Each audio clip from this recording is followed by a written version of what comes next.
muito boa noite, né? Muito obrigado pela presença de todo mundo. E obrigado ao Eduardo por aceitar esse convite, né? Sempre muito bom a gente conversar, por mais que a gente tenha conversado pouquíssimas vezes, né, em ocasiões acadêmicas, né? Mas o papo sempre fluiu muito bem. Pelo menos para mim foi sempre super proveitoso, né, o assunto. Então, né, fico muito feliz aí que tu tenha aceitado participar dessa live aí comigo hoje. Imagina, é um prazer estar aqui. Tá, então eu vou começar aqui com a formalidade, né? Eu vou ler aqui o lápis do professor, né? Possui graduação e licenciatura em Letras, Português e Inglês pela Universidade Federal do Rio Grande do Sul, mestrado em Letras, Inglês e Literatura Correspondente pela Universidade Federal de Santa Catarina, doutorado em Australian Literature and Cultural History na Universidade de Queensland e pós-doutorado em Estudos Literários, ênfase em Teoria Literária pela Universidade Federal de Minas Gerais, 2014.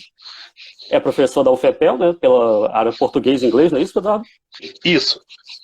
Eu acho que tá bom, né? Eu acho que eu já tá de boa, assim, pra gente não adentrar muito nesse assunto.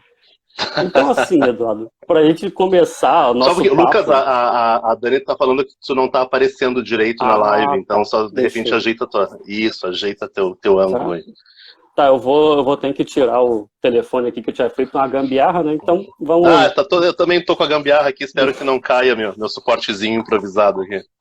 Deixa eu ver. Não, acho que eu vou segurando aqui mesmo. Então, Eduardo, para a gente começar o nosso papo aqui, né? Eu pensei um pouco da gente falar sobre essa questão do Bushido e tudo mais, essa situação dos samurais, que é um tópico muito requisitado, né? Para o pessoal que curte Japão. E eu acho que para a gente sair um pouco da mesmice, até porque muita gente já me ouviu falar sobre esse tipo de situação, né? Queria que tu falasse um pouco do exemplo do Yukio Mishima, né, cara? Que ele tem uma trajetória excepcional, assim, eu adoro, e eu conheço muito pouco dele, sabe? Então, fala aí pra gente o que a gente pode saber sobre o Bushido a partir da trajetória dele. Assim, ó.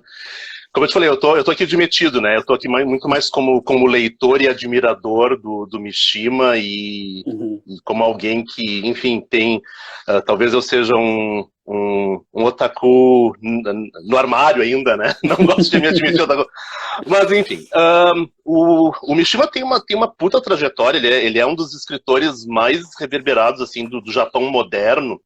Né, para quem não conhece, na verdade o nome dele, né, o pseudônimo, né, Mishima Yukio Mishima, né, no Ocidente, mas o nome dele real é Kimitake Hiraoka, né, um cara de origem relativamente nobre. Ele nasceu em 1925 e morreu em 1970. Né.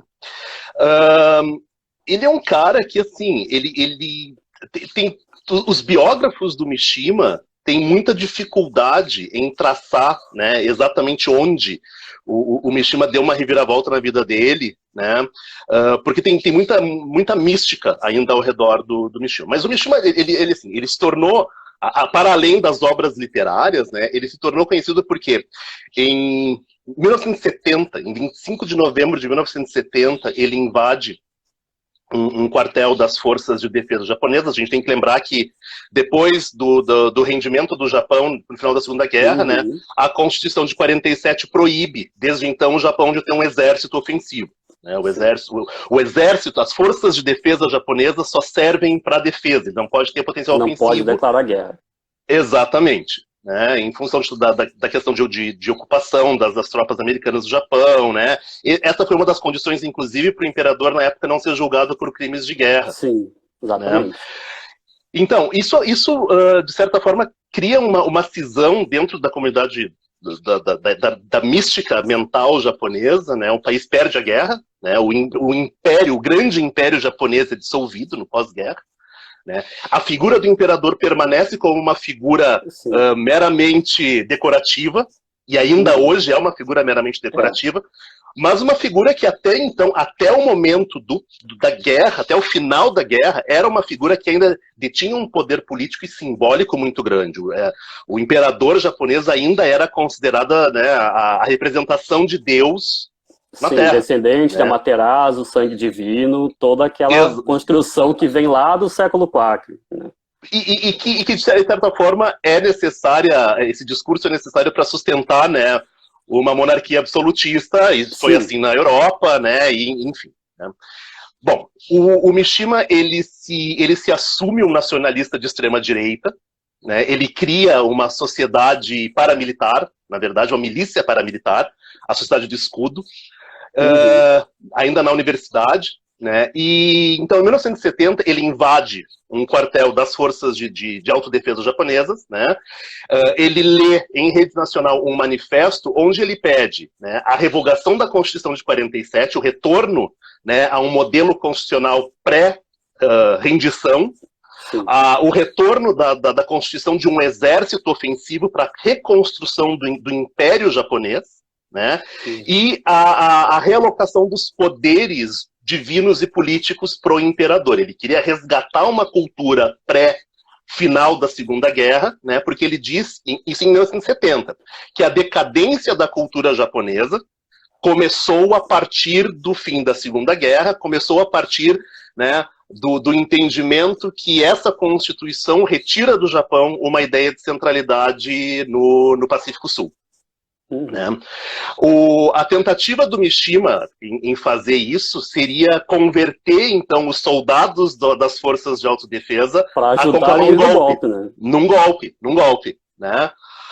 Então, ele invade com mais 4 discípulos, né? Ele toma como refém um general, se eu não me engano, ou mais, enfim, militares de alta patente, né? Isso está no YouTube, inclusive, para se quem quiser ver, né? Tem filmagem do Mishima lendo o manifesto para os soldados, e os soldados cagaram para o Mishima. Eles cagaram para o Mishima porque o Japão estava, né, se reconstruindo, literalmente, depois de 2 bombas atômicas, né? Tudo que, na verdade, aqueles soldados daquele quartel queriam era cometer um golpe contra o governo para reconstituir uma glória, né? Porque, na verdade, o Mishima se via como o último dos samurais. Exatamente, né? Como o representante de uma cultura que havia sido assassinada em função de acordos políticos, né, a partir da abertura da internacionalização do Japão, e ele achava que, então, como o grande líder desse exemplo de mentalidade samurai, ele teria condições de recuperar essa glória japonesa. Né? Bom, os caras cagaram para ele, né? Então ele decide cometer seppuku.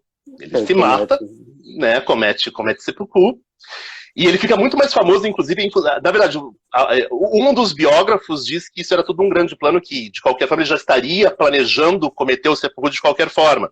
Mas isso é simbólico, Lucas, no entendimento de uma cultura que foi, digamos, obrigada a deixar de existir por acordos políticos. Né? Quando a gente fala da cultura samurai, não é uma cultura que morre simplesmente com a modernização do Japão. Ela é obrigada a deixar de existir por causa da modernização do Japão, né? E literalmente da noite para o dia. Quando a gente fala em Japão, a gente tem que lembrar que, em termos de organização sociocultural e sociohistórica, né, até 1871 o Japão era um país feudal. Exatamente. Né? Ele então, se desenvolve muito rápido. Naquele final do século XIX é toda uma paulada só para o Japão. Né? Exatamente. Então, menos de 100 anos depois, né, do fim do feudalismo japonês e da decretação da morte oficial da cultura samurai, da cultura Ronin, o Mishima vai lá e tenta resgatar isso. Né? Ele se celebra como sendo o último detentor desse ideal de honra, desse ideal, né, desse guerreiro que dá a sua vida para a defesa do império, né, para a defesa do imperador, da nação, que quer que seja. Né? Bom, e daí a gente tem essa ideia desse ideal, né, que se torna anacrônico com muito pouco tempo, né? Os caras cagaram pro Mishima porque em 1970 o samurai já tinha se tornado uma figura mística, então acaba que o Mishima ele incorpora uma caricatura de alguma forma. Para ele não era caricatura, para o Mishima isso era muito sério.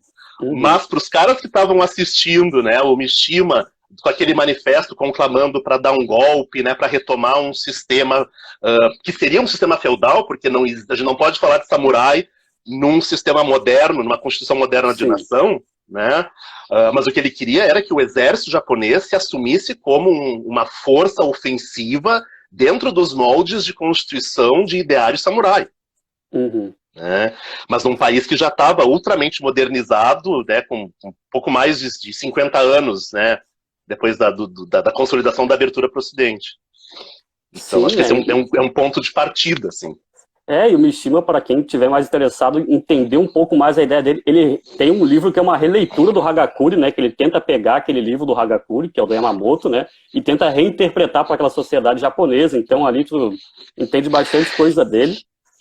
E o Mishima é um cara que teve uma vida muito louca, né? Ele quase casou com a mulher que depois seria a imperatriz do Japão, né? Então, tem toda uma questão assim, da própria sexualidade do Mishima como sendo um fator, né, que poderia ter contribuído para essa guinada para esse nacionalismo de extrema-direita, né? A gente está falando de uma sociedade que ainda hoje é muito conservadora, apesar de não parecer, né? A sociedade japonesa ainda é muito conservadora.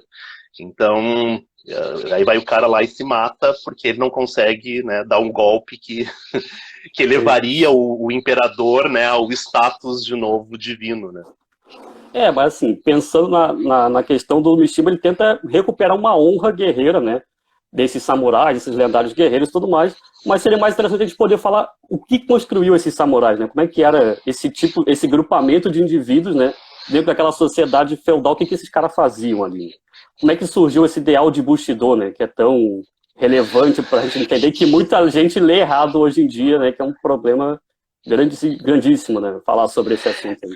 Eu acho até que isso é muito mais o teu chão do que o meu, mas eu acho que as pessoas tendem a ler errado o ideal do Bushido no Ocidente, porque, via de regra, esse ideal chega no Ocidente através do Inazo. Exatamente. Né? Então, o Inazo Nitobe, ele escreve esse livro, Bushido, né? Escreve em inglês, no começo do século XX, para o Ocidente, né? E tem muita coisa que ele acaba inventando a partir de uma construção discursiva para dar sentido à cultura japonesa para um olhar ocidental. Né? Então acaba que, assim, primeiro que o cara não era historiador, né? O cara era daqueles caras que faziam um pouco de tudo, mas a formação mais concreta dele era como agrônomo, né? E a gente tem que levar em consideração também que ele era, acho que filho ou neto de um senhor feudal que perdeu, né, o seu feudo na reforma de 1871. Né? Então, o cara, ele abraça a cultura ocidental, né? Ele morre no Canadá, ele sai do Japão, né? Durante ali aquela abertura, né, da restauração Meiji, ele se permite sair do Japão, e aí ele escreve esse livro ele é interessante, porque obviamente ele tem uma série de questões de observação, mas ele é extremamente romantizado. E de certa forma, né, Lucas, o ideal que a gente tem hoje do samurai pela mídia é muito vinculado a muito mais essa ideia do Inazo do que uma ideia real, né, dos samurais de verdade. Né? Então a gente pega, por exemplo, aquilo que a gente estava comentando na tua qualificação, pega os samurais do Kurosawa. Né? Os samurais do Kurosawa, e depois pega assim, qualquer desenho animado com samurai, qualquer anime com samurai, óbvio que isso tem uma base, tem um fundo histórico, mas essa romantização do samurai, ela também tem um pé nesse livro do Inazo. Porque o Inazo, ele meio que quebra com o próprio conceito de Bushido, né, que existiria, né, porque pelo que eu tenho de leitura, não existe tanto essa questão do Bushido exatamente como o Inazo propõe, codificado, com aquelas 7 virtudes, tudo bonitinho, todo mundo conhece, né, porque não tem, assim, era muito, muito dividido e era muito mais, assim, reflexões de um indivíduo sobre aquela sociedade. Por exemplo, o Miyamoto Musashi escreve o livro dos 5 Anéis. Ele se propõe a criar uma escola de Kenjutsu, aquela situação toda. Só que é muito assim, tem críticas pontuais à sociedade, ao estilo de esgrima da época, mas é uma coisa muito mais dele, entendeu? Ele não propõe criar um código. Até mesmo o Hagakure, que o Mishima adorava, ele não tinha tanta circulação para poder gerar um código como a que a gente vê no mangá, no anime, que todo mundo conhece, né? Então, é essa questão da romantização, né, que acaba sendo uma romantização a posteriori. A gente acaba recriando esse ideal do passado a partir de um olhar que é contemporâneo século XX, né? Tudo que a gente sabe do nosso imaginário sobre samurai é século XX. Sim. Né? Então, e é interessante pensar, assim, que eu acho que uma das coisas talvez mais sintomáticas, né, que a gente pode tocar, assim, para discussão, é que os dojo de treinamento de samurai, de treinamento de katana, eles oficialmente são templos shintoístas. Então, a ideia é que não é simplesmente um lugar para um treinamento de um guerreiro ou de um soldado, né? Então, é um templo shintoísta, ou seja, né, o treinamento ele acontece aos olhos dos deuses. Exato. E é daí que entra também a questão do Musashi, né? Toda essa questão de honra do samurai a partir de um treinamento que não é simplesmente militar. Então a ideia não é treinar um guerreiro, né? Entre outras coisas, a minha leitura é que talvez tenha sido um dos motivos pelos quais os soldados lá em 1970 cagaram pro Mishima, porque esse modelo de honra, esse modelo de treinamento, inclusive, ele já era anacrônico no século XX, né? Uhum. Aqui tem duas perguntas aqui, né, que eu achei interessante. Uma é do Eric aqui, que ele deu uma perguntada se é verdade que os samurais eram estupradores. Aqui é uma pergunta um pouco difícil, cara. Olha, nas narrativas, né, nas narrativas contemporâneas, isso aparece. Tá? Eu acho que da mesma forma como os cavaleiros medievais europeus também têm, né, narrativas de estupro, a gente não pode descartar essa possibilidade, né? A gente não pode descartar, porque a gente está falando de seres humanos, na verdade, né? Então, de alguma forma, mesmo com o ideal de honra, também os cavaleiros medievais também eram, né, levados por um ideal de honra, né? Se a gente pegar, por exemplo, na Inglaterra, né, a sociedade, aquela The Order of the Garter, que levava a questão de honra. Temos, por exemplo, textos do Chaucer que mostram samurais, que mostram cavaleiros estuprando, né, jovens virgens na beira de riachos. Então, mas assim, daí é dizer que é verdade que samurais eram estupradores, eu acho que também né, porque a gente o único exemplo que eu conheço, assim, até no próprio romance Musashi, né, que é o personagem que eu analisei na dissertação, então quem leu conhece, que é o Yoshioka Seijuro, e ele estupra a Kimi, entendeu? Fica muito claro no mangá que ele utilizou da regalia dele ser um samurai para abusar da garota, entendeu? Então é uma situação meio difícil, porque até onde eu saiba, eu entendo que os samurais, assim, eles têm estipêndios, né, por exemplo, tem aquela lei que, por exemplo, o samurai podia testar a espada em indivíduos na rua. Acontecia sempre? Não, mas poderia acontecer, entendeu? Poderia. Entendeu? Tanto que tem um texto que eu li que um autor narra uma situação que ele achou que o samurai tentou testar a espada e o pessoal da rua linchou o cara na rua, entendeu? O samurai morreu e o pessoal foi absolvido, sabe? Então... Pois é, sabe que isso é uma coisa interessante, né? Tem uma pergunta ali que eu acho que depois tu pode ler pra gente entrar na questão das fontes históricas, né? Mas quando a gente fala em treinamento de honra, né? Quando a gente fala que o treinamento era feito num templo shintoísta, a gente tem que levar em consideração também que, assim, principalmente no século XVII, né? Séculos XVI e XVII, o samurai era uma figura degradada da sociedade. Ele não era uma figura central, assim, no sentido de respeito, né? Que as pessoas paravam onde ele passava, né? Ele não tinha uma autoridade, né? Ele era um peão, na verdade, sabe? Ele era o peão do senhor feudal. Então, na verdade, o cara... Lá, né? O jagunço, exatamente. A gente tá falando do jagunço. E ver como a gente romantiza esse jagunço, né? Porque ele tá com uma katana, ou muitas vezes mais que uma, né? Tem a longa e tem a curta e tal. E uma das fontes históricas onde isso aparece é no Ukiyo-e, né? Exato. Então, o Ukiyo-e, para quem não sabe, é um estilo de xilogravura japonesa, né? Que literalmente o nome Ukiyo-e é retratos do mundo flutuante. A ideia do mundo flutuante é esse mundo periférico, né? O mundo não das elites, então é o mundo das geishas, das prostitutas, dos samurais, né? Então, nessas pinturas que vão assim do século XVI até meados do século XIX, a gente vê a realidade dos samurais, né? Os caras, obviamente, eles são retratados como guerreiros muitas vezes monstruosos, então pega muito, né, uma estética de monstruosidade japonesa para retratar esses samurais, mas eles não são caras nem perto de serem nobres ou de serem elite, né, no sistema feudal japonês. Porque a gente tem muito essa concepção do samurai ser uma elite financeira também, no caso. E não era, tinha muito samurai que era pobre, que quebrou, família empobreceram porque a sociedade feudal tokugawa não permitia isso acontecer. Os samurais que conseguem algum destaque são aqueles que se metem em política de alguma forma, né? E aqueles que estão mais no círculo interno, né, do shogunato. exato. Mas a grande massa dos samurais, muitas vezes, acabava entrando para esse mundo para ter o que comer. Então era o jagunço mesmo, né? E acontece também que a gente tem que levar em consideração que a questão da honra, muitas vezes, coloca o samurai em situações difíceis, né? Sim. Que é a questão dos ronin. Uhum. O samurai, quando o seu senhor feudal morre, ele não pode simplesmente mudar de senhor feudal e oferecer os seus serviços para um outro senhor feudal. Ele vira um ronin, ele vira um samurai sem mestre, ele vira um vagabundo, né? Ele vira um cara, um andarilho de aluguel. Exatamente. Né? Então, ele vira um matador de aluguel, então ele continua sendo jagunço, só que agora ele é um jagunço sem casa. É um freelancer, é um jagunço freelancer. Um jagunço frila. Um jagunço frila. Né? Então, assim, essa romantização do samurai, ela é século XX, século XIX, assim, ó, ela é século XX. Né? Não tem onda. Antes disso não era. Não existia. Exato.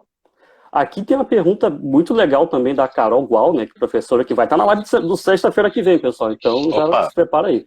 Que está falando sobre o que fontes a gente pode usar para tentar compreender esse universo de samurais além dessa construção, né, do século XIX e do século XX. Olha...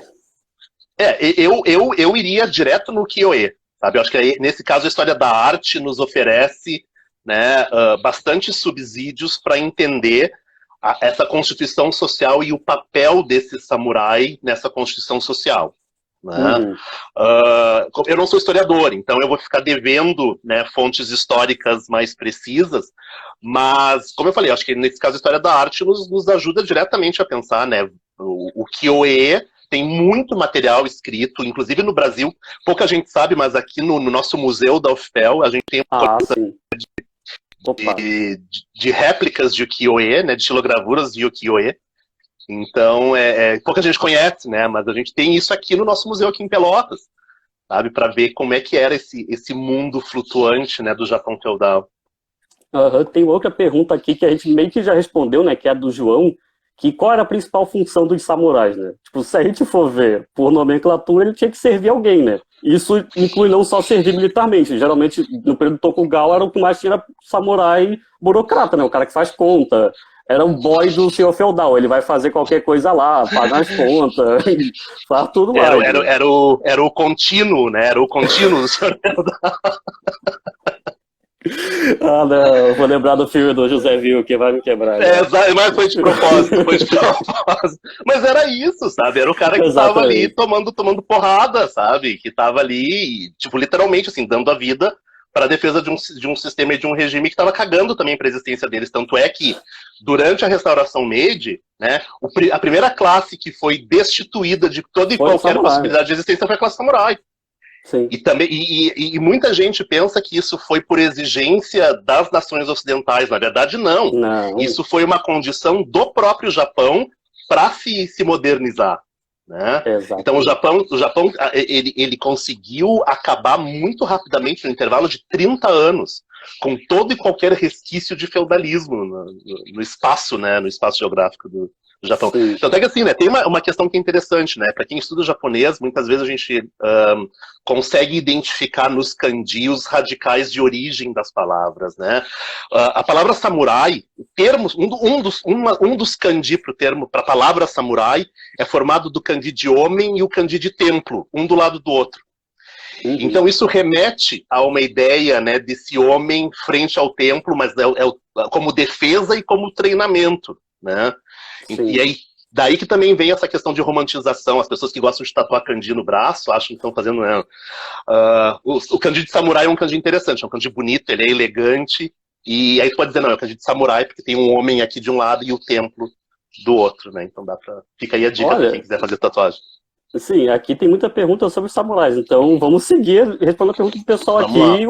O meu roteiro já foi pro caramba, né? Então... Mas assim que é bom.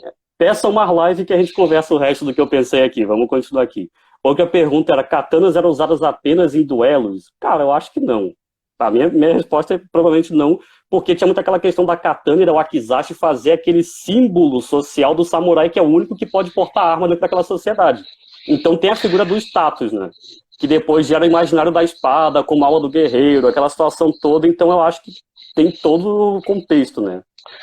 A espada é um símbolo desse guerreiro, né, e é um símbolo desse papel dentro dessa sociedade, né, porque a gente tá falando que a gente não pode romantizar esse papel, e é verdade, mas a gente também não pode cair no extremo de simplesmente Exatamente. vulgarizar, né, a gente está falando de uma classe de pessoas que sustentou por pelo menos 5 séculos, né, o sistema socioeconômico do Japão. Tem uma frase perfeita, que eu acho que é daquele filme O Último Samurai, antes a gente não vai acalar, mas tem uma frase que o cara fala pro Katsumoto quando ele entra no Congresso, não lembro qual era, que o Japão tá assim hoje por causa dos samurais. Se o Japão tá desse jeito, porque os samurais fizeram isso daqui, entendeu? Então, eles carregaram nas costas muito tempo do que o Japão é. O Japão tem mais tempo sob julgo, né, vamos dizer, dos samurais do que hoje em dia, entendeu? Sim, então, sim. Tanto é que assim, né, quando na 1869, eu acho, eles passam a lei que proíbe o porte de espadas em público, né, isso é uma humilhação porque ainda resta do samurai, porque eles não podem mais ser identificados como a geisha é identificável a partir da aparência, né, o samurai deixa de ser identificável a partir do porte da espada. E uma cena, já que a gente está falando do Último Samurai, que por sinal é um filme bem interessante, né? Uma das poucas coisas que o Tom Cruise fez que vale a pena rever. E alguém comentou, acho que numa das propagandas da live, a questão do coque samurai, né? A humilhação que era para um samurai que tinha sua vida poupada ao perder um duelo, e tinha o seu cabelo cortado pela espada do vencedor do duelo, né? Muitas vezes isso era causa para seppuku, para o suicídio ritual, né? Então a gente está falando de uma honra que levaria inclusive ao suicídio caso ele não fosse morto, né, em duelo, não duelo, mas em batalha, né? Porque o duelo tem questões muito mais específicas, né? Mas em batalha ele se mataria. Então... Sim. Teve uma outra pergunta aqui que essa eu achei muito legal, cara. O que vocês acham desses novos samurais misturados com outros temas, tipo Afro-Samurai? Pra mim, eu acho maravilhoso. Tipo, Afro-Samurai, Samurai Champloo, que dá uma misturada em tudo. Eu adoro, cara. Eu sou muito fã de samurai. Eu acho que todo mundo já viu, né? Eu acho que não tem como me esconder disso. Entendeu? É a paixão da minha vida. Então é isso aí, né, cara? O que você acha aí? Eu concordo contigo. Pessoalmente eu acho legal, mas a gente tem que partir do pressuposto que a gente está tendo um olhar ocidental sobre isso, né? Eu confesso que eu não sei qual é a reação disso no Japão, porque a gente ainda tem, né, resquícios muito fortes de uma cultura samurai, claro, de outra forma, né? Mas ainda tem gente as gerações mais antigas que ainda defendem muito, né, os méritos. A própria questão eu postei esses dias no meu Facebook um vídeo, né, de um mestre espadachim que ainda retém, ele estava comentando inclusive a postura de samurais de filmes, né, e isso existe. Então a gente pode, né, no Japão tu pode treinar ainda manejo de katana, né, isso aparece como arte marcial ainda, né. Então eu não saberia dizer como é que essas pessoas veem, porque a gente está falando de uma sociedade que ainda hoje, mesmo aberta para o Ocidente, etc, é muito fechada também para a questão de, né, mistura cultural. Então eu realmente não saberia dizer se o Japão ele é muito aberto para esses amálgamas, mas eu particularmente sou. Eu acho muito legal de poder revisitar. Sim. Eu sou dos estudos culturais, né? Então para mim não existe nada sagrado. Para mim tudo é profano, então vamos misturar tudo e ver o que acontece. Exatamente. Mas assim, ó, a gente tem um exemplo extremamente recente que é da semana passada, praticamente final de semana passado, que saiu o Ghost of Tsushima, né? No jogo do PlayStation 4, já tá as invasões mongóis, e, cara, o jogo esgotou no Japão. Os japoneses compraram todo o lote de mídia física do jogo. O jogo é um sucesso extraordinário, vendeu quase 3 milhões de cópias em um final de semana. Então talvez sejam, assim, talvez esteja passando para frente, assim, que eles tenham vontade de consumir a interpretação ocidental, né, desses mitos deles, quem sabe. Mas assim, é muito na teoria. É que a estética do Ghost of Tsushima também ela é totalmente baseada Kurosawa. Né, do Kurosawa. Kurosawa, né? Pra quem gosta de jogo de mundo aberto, é um prato cheio, né? Inclusive, se quiserem live, eu debato o jogo todo, chame aí, que a gente tá sempre aí, né? Eu adoro. Aqui tem essa pergunta muito boa, que é do Daniel perguntando qual é a relação entre tatuagem, samurais e Yakuza. Olha, isso aí... Bom, assim, a Yakuza bom, não são a mesma coisa, né? Eu te confesso que assim, que eu não lembro no imaginário, na representação de imaginário, eu não lembro, não quer dizer que não haja, de ter visto samurais tatuados. Não lembro. As tatuagens são uma marca muito mais clara da Yakuza, né, da máfia japonesa, que existe desde o final do século XVIII, se eu não me engano. Né, Não, começo do XIX. ó, eu já achei texto que fala lá do início do Tokugawa, sobre Yakuza. Bom, então, né... Entendeu? E a tatuagem Então, sempre foi uma marca de identificação desse grupo, né? sim. E também tinha um outro, assim, eu li uma coisa sobre isso, tá, eu não vou lembrar os nomes, mas tinha um grupo que era do pessoal que, assim, faziam serviços que não eram bem vistos pela sociedade, né? Eu não lembro qual é o nome desse grupo social, eles eram marcados com tatuagem para distinguir eles da sociedade. Então, o que acontecia? A Yakuza se apropriou desse ideal da marca da tatuagem como um símbolo de você ser excluído socialmente, como, assim, juntar esses desajeitados e fazer esse grupo, né, de ex-guerreiros, de rolinhos, de pessoas que têm esse conhecimento para começar essa organização. Eu não vou falar mais sobre isso porque eu tenho que cagar sabe que não, e sabe que isso é legal, assim, né? Em Tóquio, né? Eu não lembro de ter visto nenhum Yakuza. Eu sei que tem em alguns lugares que eu não ousei ir, né? Mas em Osaka, no centro de Osaka, em alguns lugares, é muito comum a gente ver membros da Yakuza andando, né, normalmente, assim, na rua. Né? Agora, claro, a gente sabe que são membros da Yakuza e que geralmente estão envolvidos em prostituição, né, etc, etc. E que agora a movimentação da Yakuza, principalmente em Osaka, né, é muito ligada à prostituição, né? Não nem tanto ao tráfico de drogas, mas à prostituição. Né? Então, eles são reconhecíveis por isso, né? Assim, visualmente. Tem uma outra pergunta aqui que é bem legal, que é do Eric perguntando se o contexto do filme do Último Samurai é romantizado. Olha. O contexto histórico não, porque o que tem de pano de fundo histórico não é romantizado, porque a gente está vendo justamente a decadência oficial, política dessa classe em função dos tratados de abertura do Japão para o Ocidente na restauração Meiji. Então, o contexto histórico não é romantizado, ele é bem acurado, ele é bem fiel, inclusive. Agora, que o Tom Cruise tenha virado, né, de um general estadunidense em samurai em 3, 4 meses de cativeiro, não sei. E também é aquele famoso, tem que ter o americano branco para fazer o filme, não podia ser um filme só de japoneses ali, entendeu? Que eu acho que seria muito melhor ser um Tom Cruise, matei o Tom Cruise de armadura correndo. Então, cara, quem sou eu para criticar isso? Né? Bom, Mas na verdade, para mim, o grande herói do Último Samurai é o Watanabe Ken, não é o Tom Cruise. Não, que ele primeiro atua, dá um show na atuação dele, é maravilhosa. Tudo bem com aqueles clichêzão, Bushido, aqueles bagulho. Cara, isso daí eu acho muito chato. É que é um filme pro mercado ocidental, né? Claro, diferentemente, sim. Por exemplo, de um Kurosawa, que ainda que...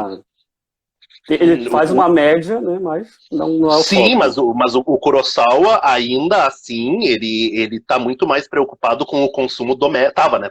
Coitado. Preocupado com o consumo doméstico, então, tanto é que a estética toda, e não só do Kurosawa, mas tem uma explosão de filmes de samurai nos anos 50 e 60, né, especialmente. É bem forte, né? Exatamente. Então, e são filmes para consumo interno, coisas que nunca chegaram no Ocidente, né, de forma oficial, pelo menos. Aqui também teve uma outra pergunta que era do João também, se existia ninja junto com os samurais. Olha, ninja eu já falo que é um objeto de estudo muito difícil de alguém achar alguma coisa no Ocidente, porque eu não achei trabalho até hoje, e olha que eu procuro já tem uns 5, 6 anos. Só tem um cara que é um aproveitador, mas depois a gente fala sobre isso, que ele dá uma traduzida no espaço lá e fala uns bagulho nada a ver. Mas assim, ninja é muito complicado, mas sim, existia no mesmo tempo lá, mas não é Naruto, sabe? Longe disso. Oficialmente, né, a gente tem o ninjutsu, né, a arte do ninjutsu, então o ninja é o praticante da arte de ninjutsu, né, que a gente pensa assim no shinobi, né, como sendo talvez o exemplar assim do ninja, e shinobi é um termo também para se referir aos ninja, né? Shinobi vem do verbo japonês shinobu, que é esconder-se. Então o ninja é o guerreiro que é o cara das sombras, né? O samurai é o cavalariço, né? É o cara que tá lá na linha de frente. E o ninja seria o que atua, né, na espreita, o que atua sem serviço. No primeiro Tokugawa, pelo que eu conheço, eles são mais espiões, assim, buscam informação, eles se misturam Uhum. ali e fazem serviço dessa grande rede de informação que o Tokugawa tinha, né? O primeiro Shogun, pelo menos eu conheço, o resto eu não sei tanto, né?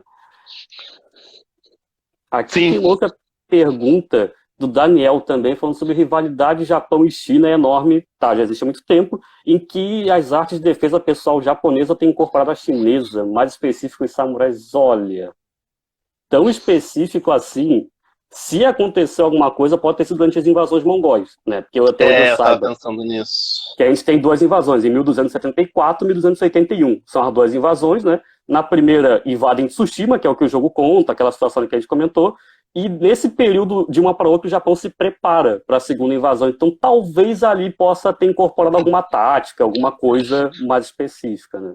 O Japão bélico, a história bélica do Japão é muito interessante e via de regra, isso é uma coisa que um professor meu japonês me contou e depois eu fui pesquisar, é muito interessante.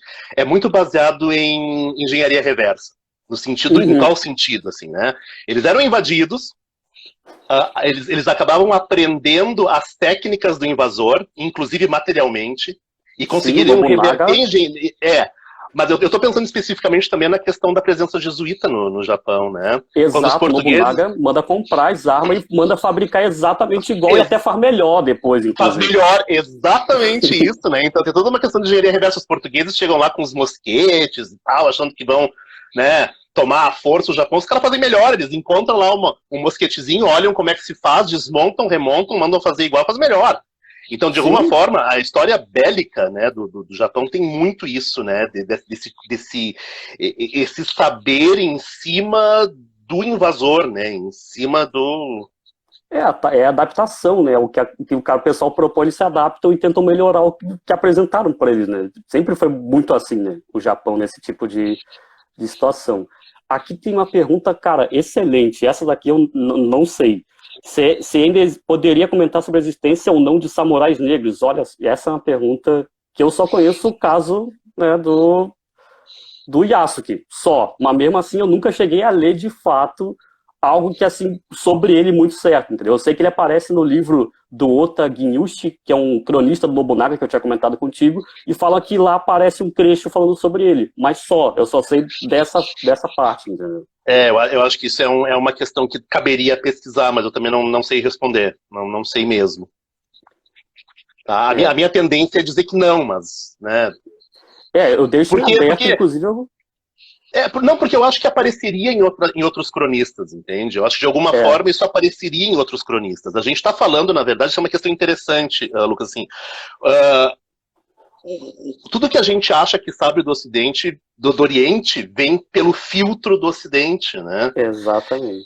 Então, para pesquisar sobre o Japão, e aí já fica a dica, tem que de alguma forma ter um contato com a língua japonesa, sabe? Para tu poder, de alguma forma, entender minimamente algumas construções de linguagem e construções de discurso, né? Então, assim, por exemplo, a gente tem o primeiro romance enquanto gênero literário no mundo é um texto japonês, né, que é o Conto de Genji. E pouca gente conhece porque, né, não chega, ou quando chega por fragmentos, escrito em um japonês que ninguém mais lê, do século XIII, sabe? E aí a gente acha que o romance surge na Europa com a seção da burguesia. Não, tá lá, no século XIII já tem, né? Então, o pouco que a gente sabe muito por esse filtro do Ocidente, né? Então, a gente tem que tomar todos os cuidados do mundo para não acabar dimensionando, né, essa trajetória a partir do que a gente acha que sabe como verdade. Sim. Aqui tem uma pergunta muito legal, cara, Luciana, falar sobre as mulheres samurais. Esse daí, eu só conheço um caso, que eu li mesmo, que é o da Tomoe Gozen, né, que aparece no Reiki Monogatari, e ela é maravilhosa. A Tomoe é sensacional, porque ela faz de tudo, ela luta com lança, no caso Naginata, né, sabe atirar com arco e flecha, é uma guerreira excelente, só que muita gente que lê o conto fala que, não, era só a esposa do Yoshinaka. Não, cara, ela tava lá acompanhando ele e fazia de tudo, entende? Mas não esqueçamos também que as crônicas, os Monogatari, também são ficcionados, né? Também existe algo de ficção, né? A palavra Monogatari é interessante, que é narrativa, né? Monogatari é narrativa, então, a partir de uma visão de construção de crônica, a gente não tem como saber separar o que é observação e o que é verdade, né? Mas eu acho interessante que, assim, quando elas aparecem, elas causam um certo furor enquanto construção de personagem e aparecem menos talvez do que deveriam, né? Eu tô pensando aqui no caso de um filme, são 2 filmes, na verdade, dos anos 70, que é a Shurayuki Hime. Lady Snowblood, né? Lady Snowblood, exatamente, que foram a origem, né, a inspiração pro Kill Bill, a inspiração do Tarantino pro Kill Bill, né? Que na verdade, assim, o segundo filme, que geralmente é tido como o pior dos dois, ele é interessante porque, historicamente falando, ele está naquele momento da abertura, da restauração Meiji. Então, o primeiro é uma história de vingança, né? Aquele grupo de Yakuza matam a mãe, né, grávida da Shurayuki Hime, ela vai lá e se vinga de todo mundo, mata todo mundo. Mas o segundo, ela está numa trama política. Ela se envolve numa trama política. Tem um anarquista japonês que está tentando, né, manter o Japão ainda um país fechado para o Ocidente, sabe? Então tem uma trama política aí interessante. Claro, então por isso que eu digo assim, quando aparecem, elas causam esse impacto, porque, né, não é o que a gente espera. Mas enquanto personagem tem um potencial muito maior do que a gente de fato explora. A própria Tomoe Gozen, mesmo que ela não tenha existido ou existiu, não vou questionar isso, o imaginário dela é muito forte. Tem representações dela em vários segmentos, o pessoal faz fantasia dela naqueles festivais. Tem mulheres que se vestem como ela, com aquela face de geisha pintada com aquela armadura. Então, de fato, se ela existiu ou não, ela tem muito contraste, ela tem o imaginário dela é muito forte no Japão. O que é interessante demais. Então, tem muito. E até onde eu saiba, as Zona Bugate, né, as esposas de samurais, elas tinham direito a treinar com arma, para defender a casa. Até onde eu saiba. Podiam usar naginata, podiam defender. Inclusive, tem o Kyoeis que mostram, né, mulheres expulsando bandidos de casa, matando. Então, uma situação muito forte. Alguém fez uma pergunta sobre a submissão das mulheres, os samurais que aparecem em Rashomon, né? E eu não vi o filme, então não sei. Eu não acredito. Assim, eu acho que não. Eu acho que a gente também não pode generalizar, entende? Não pode dizer que todo samurai era machista. Eu acho que nós não temos nem fontes para dizer isso, pra né? Falar isso. Agora, a submissão existe dentro de um modelo japonês. Sim. Isso aí sim, né? Dentro de uma ideia, assim, digamos, clássica, feudal e moderna, até metade do século XX, de família, isso existe. Então, não quer dizer que ela seja submissa por ser mulher de samurai, mas é submissa por ser mulher. Sim. Né?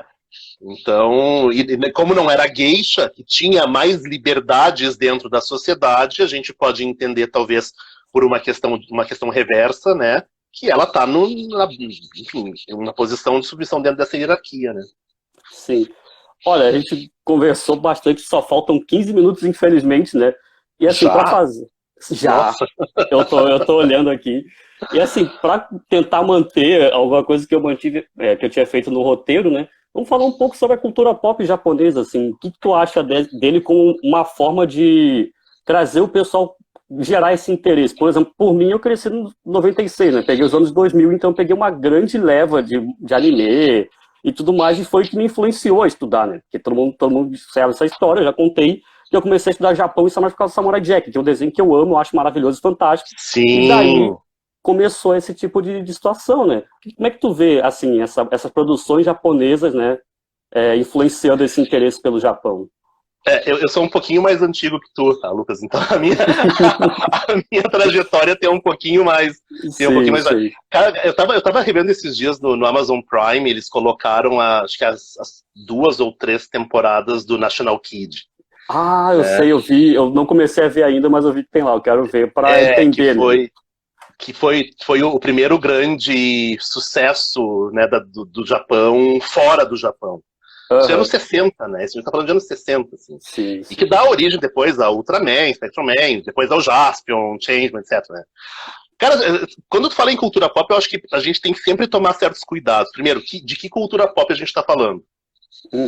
Né? Porque a gente tem, assim, várias culturas, né?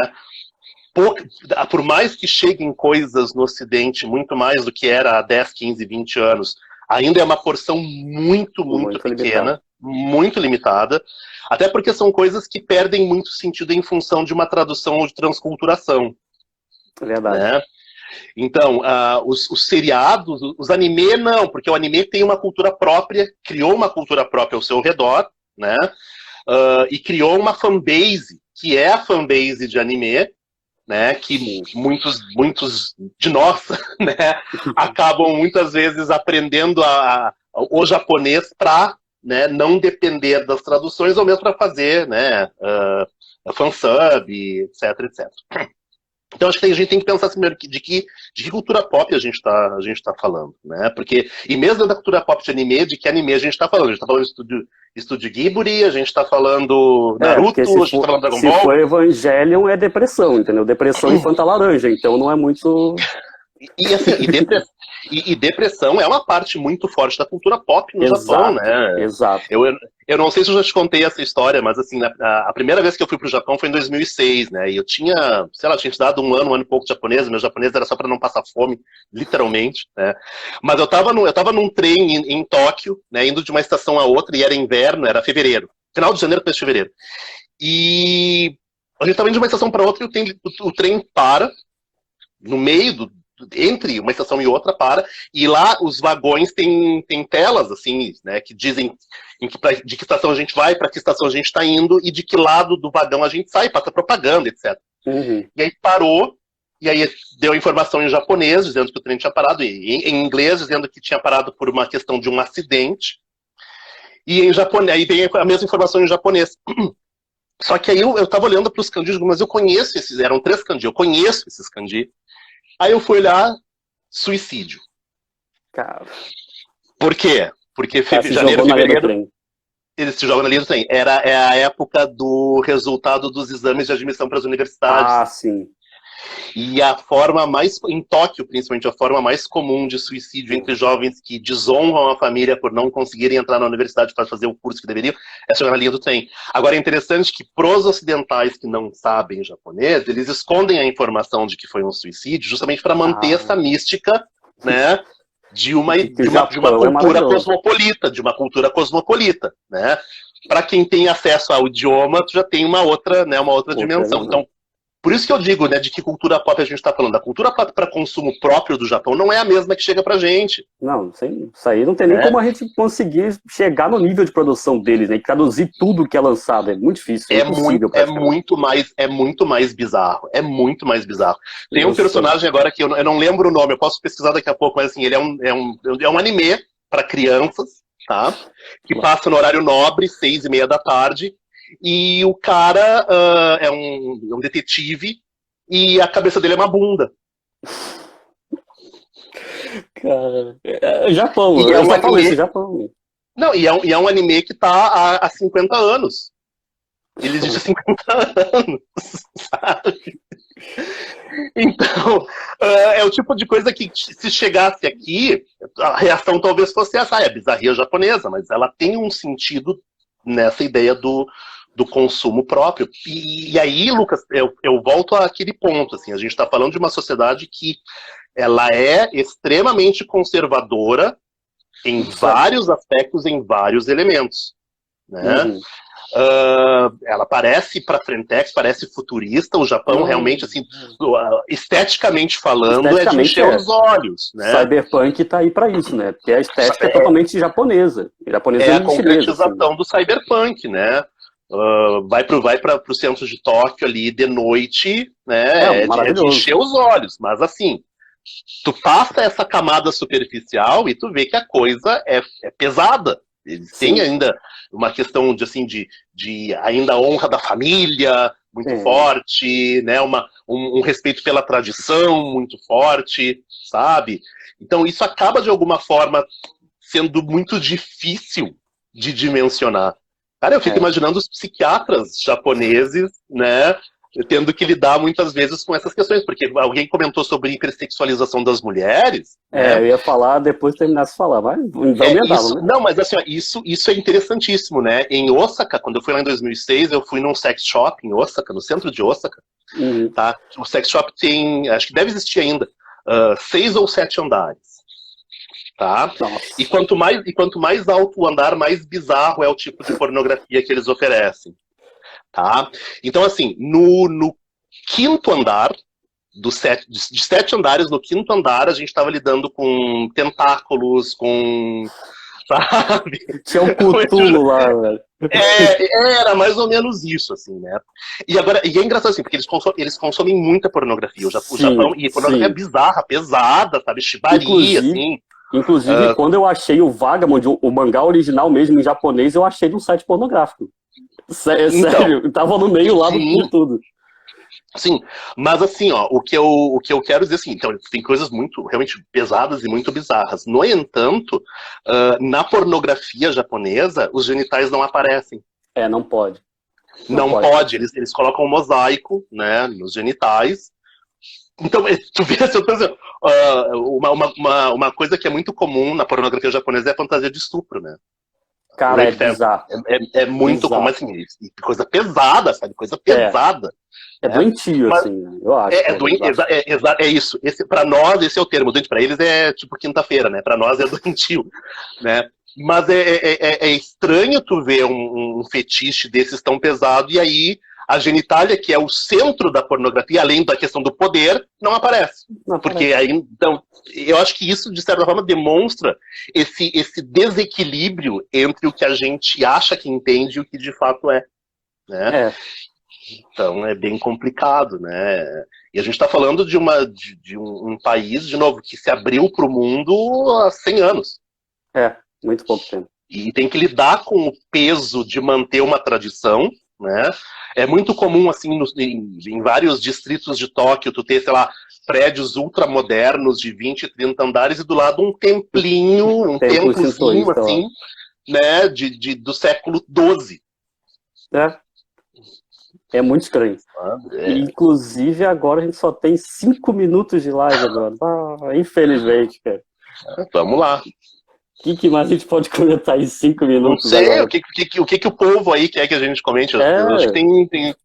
Ou a gente pode voltar, não sei se as regras da live, se as lives do poema permitem que a gente volte, eu não sei, aí eu tô por vocês aqui, eu quero boa. Voltar, eu quero voltar. Ô Dani, você que tá aí, ó. Dani, Maurício... A dona da porra toda tá aí assistindo, então sim, quem sabe a gente... Eu sou só o jagunço mesmo aqui, entendeu? Só venho fazer a live aqui de samurai, faço os posts ali e saio, entendeu? E no meio tempo eu vejo o robô gigante e porradaria. Então é isso, entendeu? Não, voltar outro dia. Não, volto outro dia com o maior prazer. Eu tinha feito um tópico gigante aqui de cultura pop e a gente acabou não conseguindo falar. Na verdade a gente falou, né? Porque o samurai é uma parte central dessa cultura, né? Então... Matei muita coisa, né? Não, claro. Eu tava revendo Ghost in the Shell esses dias, assim, e eu acho que mas envelheceu mal. Tu acha? Eu acho, envelheceu mal. Cara, mas isso é uma discussão eu tava vendo o Gundam de 70, cara. O primeiro Gundam, o Biosuit Gundam, o 0079, entendeu? Então... Tu viu as minhas fotos da viagem ao Japão? Tu viu a minha foto com a estátua do Gundam, né? Então, cara, eu acho que faltam só 4 minutinhos, então, para não cravar a live aqui, eu vou encaminhar para a finaleira, né? Infelizmente aí, né? Peçam uma segunda parte que a gente volta, com certeza, eu adorei. Façam um abaixo assinado e mandem para Dani, tá? Eu tenho um e-mail, depois eu passo o e-mail da Dani para vocês encherem a caixa de e-mail dela. Faz isso mesmo. Então, Eduardo, mais uma vez, muito obrigado, foi maravilhoso o papo. Cara, eu que agradeço. Para mim, assim, falar sobre as coisas que eu gosto de falar sempre é um prazer, né? O Japão é um lugar, assim, que tem um espaço cativo no meu coração. Eu fui lá 2 vezes, né? Queria ir no final desse ano, mas agora com essa coisa da pandemia não tem como. Mas, assim, quem tiver a chance de poder se aproximar dessa cultura, faça isso, mas faça isso a partir da questão da cultura mesmo, né? Aprendam a língua e como eu já te falei, né, Lucas? Eu acho que assim, tu não deveria deixar esse objeto de estudo de lado. Vou fazer essa defesa pública aqui, né? Porque para quem não sabe, no final da defesa do Lucas, ele disse, não quero mais saber de samurai, acabou, não quero mais saber dessa porra. E aí tá aí ele agora falando de samurai com baita força, sabe, não adianta, tu não me engana. Não. Acho que então deve, eu acho que tem, inclusive, que já te falei, né, buscar de repente um período sanduíche lá, Sim, tá? vamos tentar. Tem muito que a gente tem que trazer de lá para cá a partir da perspectiva deles. Eu acho que nos falta isso, sabe? Nos falta entender o que eles têm para nos dizer e não o que a gente acha que eles estão nos dizendo. Ou o que a gente tem a dizer para eles, né? Vamos ensinar os caras a ser japonês, sabe? Nada a ver, tá louco, não. Eles têm muito mais prática em ser japonês do que a gente, né? O otaku japonês é de dar inveja para qualquer otaku brasileiro. Com certeza. Então, assim, Eduardo, foi maravilhoso. Adorei conversar aqui nessa hora que passou voando, né? A Dani já falou que vai ter próximo, então fiquem ligados aí, a gente vai voltar. Estou às ordens, sempre às ordens, tá? E foi muito legal, assim, poder conversar sobre isso com vocês. E antes de terminar, rapaziada, a semana que vem a gente vai ter outra live, sexta-feira também, mesmo horário, de 6 às 7, Literatura Cortês e Representações do Feminino, com a professora Carolina Gual, que já estava aqui na live, fez pergunta, inclusive, e a Dani, que é a diva do medievo pop, tá sempre aí, maravilhosa, lidera a gente aí, faz tudo. Cara, só vejam que vai ser maravilhoso, vai ser incrível como todas as lives foram até agora. Então, se alguém tiver alguma pergunta ou alguma coisa que quiser me contatar, pode me adicionar no Instagram ou no Facebook, tá? Que eu tô... Ou mandem e a gente responde para a próxima live, né? Vamos deixar o merchandising. Também, mas coisa para dizer a gente tem, né? Mas podem ficar bem à vontade, tá? Eu tô 48 horas por dia nas redes sociais, eu sou meio Ghost in the Shell, assim, sabe? Eu existo no espaço virtual, né? Então fiquem bem à vontade para perguntar alguma coisa. Tem as fotos, se querem ver as fotos da minha viagem no Japão, estão lá também no Facebook, tá lá. Então é isso aí, rapaziada. Foi maravilhoso o papo. Até a próxima, pessoal. Valeu, Eduardo. Eu que agradeço, assim, agradeço de coração. Até a próxima. Valeu, rapaziada.